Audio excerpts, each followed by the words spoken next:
Sommet social, les syndicats dans la rue. Hausse du carburant, les Verts prônent plus de transports en commun. Après 8 années d'absence, Zebda sort un nouvel album, second tour. C'est pour la retraite, c'est pour le pouvoir d'achat, c'est pour tout, pour tout, pour tout. On est aujourd'hui pour tout. Pour toutes ces raisons, mais plus particulièrement en réaction au sommet social qui se tenait au même moment à l'Elysée, 450 personnes selon la police, 1500 selon les syndicats ont défilé dans les rues de Toulouse ce matin. Pour tous, ce sommet social arrive trop tard. C'est l'habitude de Nicolas Sarkozy, montrer qu'il s'occupe de tout, qu'il propose, qu'il va régler, sauf que ce qu'il n'a pas pu régler en 5 ans, je ne vois pas comment il pourrait le régler en 6 mois, dans la mesure où il ne change pas le fond de sa politique et qu'il ne remet pas en cause la logique qui est établie en France. Ça veut dire donner toujours plus d'argent au capital et toujours moins d'argent aux producteurs de richesse que sont les salariés. Il a attendu quand même 4 ans et demi pour convoquer les syndicats. C'est un mariole. C'est n'importe quoi, c'est tout.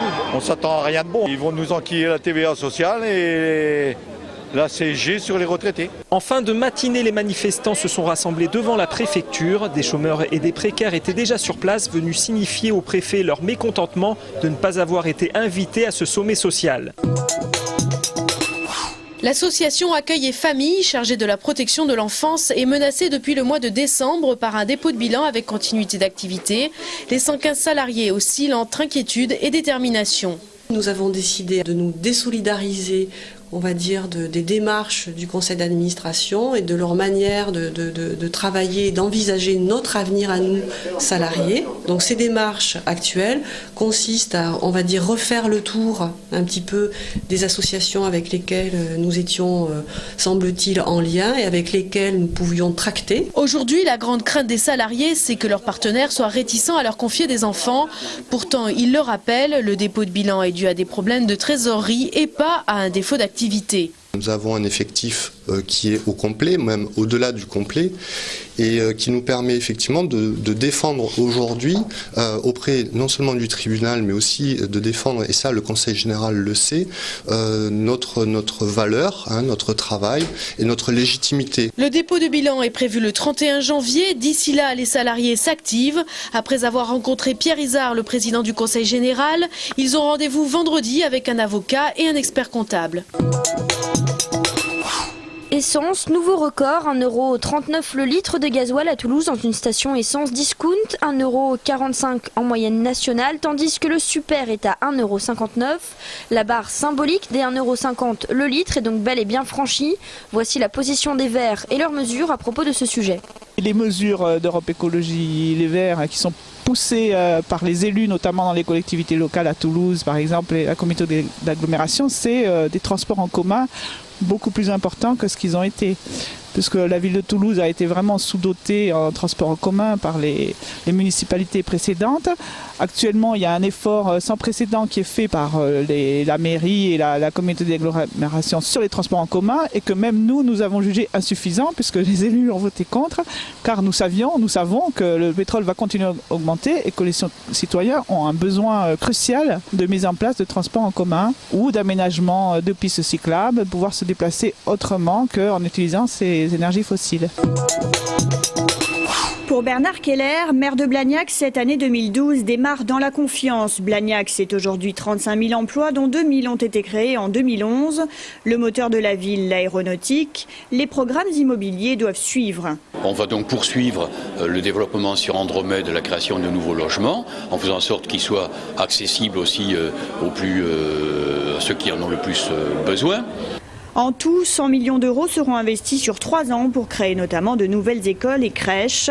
Toujours dans l'aéronautique, le maire de Blagnac ne serait pas contre l'implantation de studios de cinéma sur l'ancienne base de Francazal, à condition de ne pas empiéter sur les autres projets militaires ou d'aviation d'affaires. Il y a quelques 30 à 45 hectares qui sont disponibles pour ce projet et mon collègue le maire de Cugnaux a des capacités supplémentaires s'il en était besoin, sans que l'on touchât au territoire réservé à la piste et à son activité aéronautique. Donc je le vois avec un œil très favorable de diversification économique. Resto Studio Raleigh a apporté un business plan viable. Aéroscopia, musée de l'aéronautique très attendu, doit quant à lui voir le jour en 2013. Record historique pour Airbus, 1419 avions vendus en 2011 pour 534 livrés, soit 24 de plus que le précédent record. Et c'est grâce au dernier né de la gamme, la 320 Neo, que l'avionneur européen devient le maître du ciel. L'appareil a en effet permis à lui seul d'engranger 1226 commandes fermes. Production stable pour la 380, 29 commandes en 2011. De bonnes nouvelles donc pour la filière aéronautique et particulièrement pour les usines toulousaines. On prévoit chez Airbus d'embaucher 4000 personnes cette année, dont environ 1500 à Toulouse. C'est donc sans regret que le président de ADS, Louis Gallois, devrait céder la main fin mai. Le nouveau board de ADS choisira le successeur du Montalbanais. Une semaine après la désignation de Christophe Borgel dans la 9e circonscription, au PS 31, le parachutage a laissé des traces. Virginie Wadek est à la tête de la commission du droit des femmes au Parti socialiste Haute-Garonne. À ses yeux, le désaveu du Bureau national qui avait initialement réservé la circonscription à une femme reflète bien l'écart entre parole et acte sur la parité. Nous nous sentons floués et nous ne laisserons pas passer. C'est-à-dire qu'on nous impose ce parachutage en nous disant il y a eu des problèmes à l'élection, à la désignation. La commission réfléchit très sérieusement à pousser une candidature femme qui serait respectueuse des statuts du Parti socialiste. Que s'est-il réellement passé dans le bureau de vote de Portet? La commission nationale d'investiture dirigée par l'autoparachuté Christophe Borgel n'a apporté aucun éclaircissement lors du conseil fédéral tenu cette semaine au PS 31. La commission droit des femmes de Virginie Wadek pense plus que jamais à entrer en dissidence et aurait pour cela déjà trouvé une candidate. À l'occasion des vœux de l'hippodrome de Toulouse, le président de la Société des courses de la ville, Alain Desgranges, a exprimé son regret de voir les Toulousains souvent plus intéressés par les matchs de TFC que les courses. Il s'est cependant réjoui de voir la fréquentation du site en hausse de 6% malgré la concurrence notamment des paris en ligne. C'est vrai que les paris sur Internet et surtout Equidia, la chaîne d'information des courses, où maintenant il y a 2 chaînes, a été une concurrence pour nous. C'est vrai, pour nous, pour les gens qui viennent ou qui seraient susceptibles de venir sur l'hippodrome.